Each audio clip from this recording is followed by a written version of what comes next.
Alright guys, so I do understand that I do switch settings a lot. I'm always trying out different things, and sometimes I may say that like one thing is really good, and other times I may say something else is really good. So I am constantly switching settings, always trying things new, and what I try to do is just explain each of why I use each setting. So whether I raise my sensitivity, lower my sensitivity, maybe tweak like the after zoom and things like that. So I'm always changing it and saying why I changed it and what it does. And today I actually saw a comment on my last video on something that Joewo uses that no other pro player seems to use. All right, so check this out. The dead zone controller settings. I have my left and right stick all the way down. I usually put it on 0.0 or just 0 in general, but because I've been getting a little bit of stick drift, I have it on 0.02. Basically what stick drift is basically if you've been using a controller for a long time, that your controller is recognizing that you're pressing or moving your sticks when you're not. The thing about dead zone is, for me personally, is I put mine as lowest as possible. Again, I have it on 0 usually, because that means that you, when you're fighting and taking gunfights, will have consistent aim all the time. So yes, Joewo tries his best to use the lowest dead zone possible. And it's funny too, because he says kind of about accuracy, right? He doesn't even say the movement aspect, which Joewo is known as the movement king, the person who moves the best in any type of Warzone gameplay, Rebirth and Sheikah, Vondel, anything like that, right? So he's known as the movement king, and he plays the lowest dead zone possible. And it is pretty interesting too that he says it is about accuracy as well, because like I said in the last video, right, the lower your dead zone, the more reactive your stick is going to be. So it's kind of like linear as well. Linear is a more direct response curve based on your raw input, and that means you have more control over your stick and your gameplay, right? So you're going to have more control over your aim the lower your dead zone. Last gameplay that I posted, I wasn't using the 0 dead zone, but in this gameplay that I'm going to show you too, I did use 0 dead zone, and I could have broken my PR. I dropped a 37 kill game, and that's after, you know, I've had a really bad week, just struggling, dropping like 25s, 22s, not going really high, and then I dropped a 37. And at that time, I was using 0 dead zone, and I felt so much more reactive. So I am definitely going to stick on this for a while. Apart from the movement side, it does help your accuracy. Joewo is right with that as well. Because let's just say too, like mouse players, for example, right? But people who are really good at mouse and keyboard, they have amazing recoil control as long as they train themselves right and they practice a lot. And the reason that is because it's a direct input. They don't have aim assist, so they have to train really hard to perfect their accuracy. And it's the same thing with 0 dead zone. If you have stick drift too, that does suck.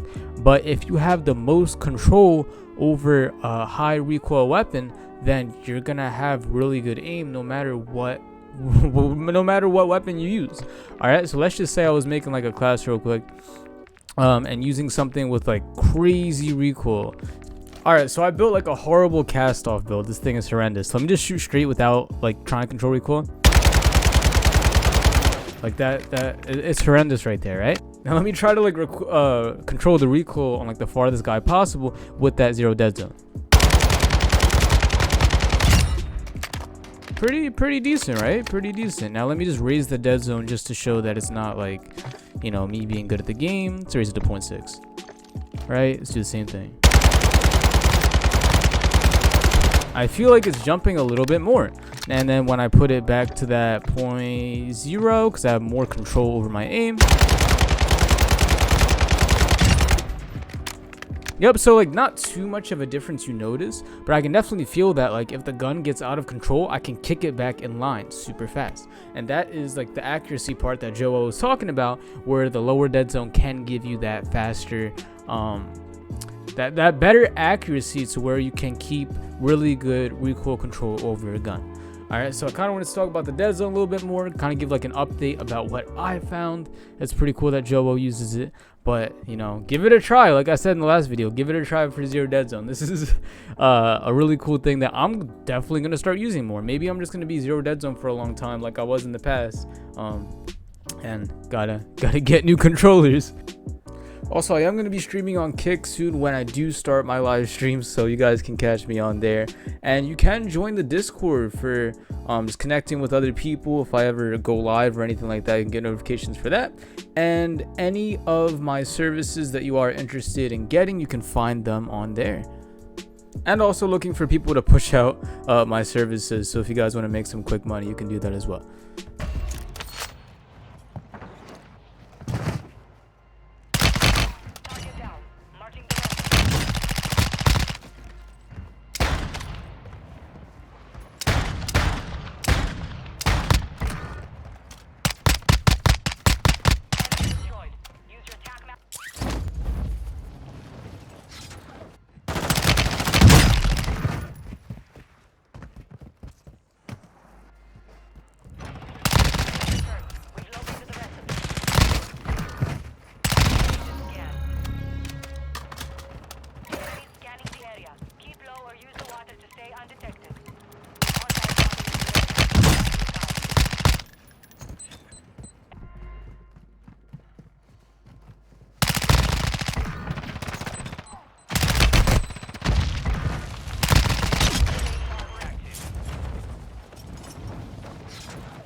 give up.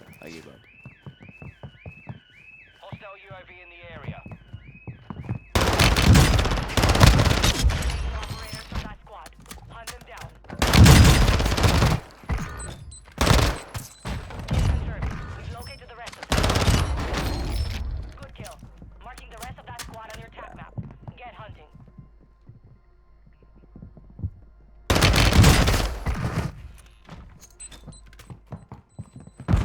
Enemy destroyed. Use your attack map to hunt down the rest of them.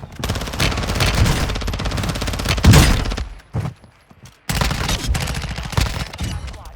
Hunt them down. Target down. Good kill. Marking the rest of that squad on your attack map. Get hunting. Enemy dropping into the air.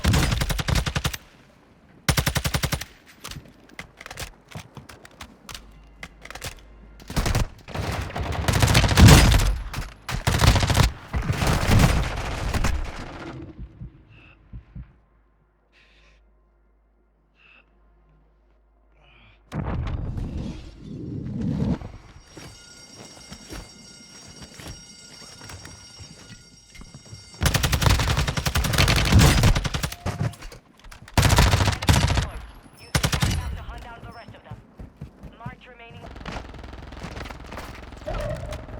Enemy UAV active.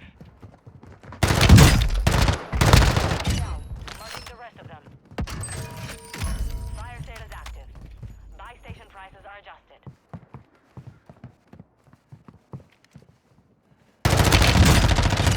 We've located the rest of them.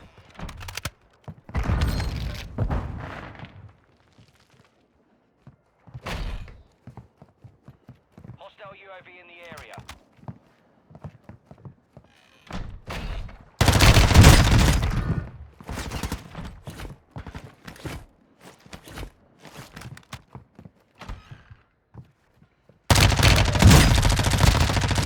Enemy UAV overhead.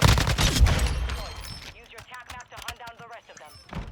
Fire sale done. Prices are back to normal.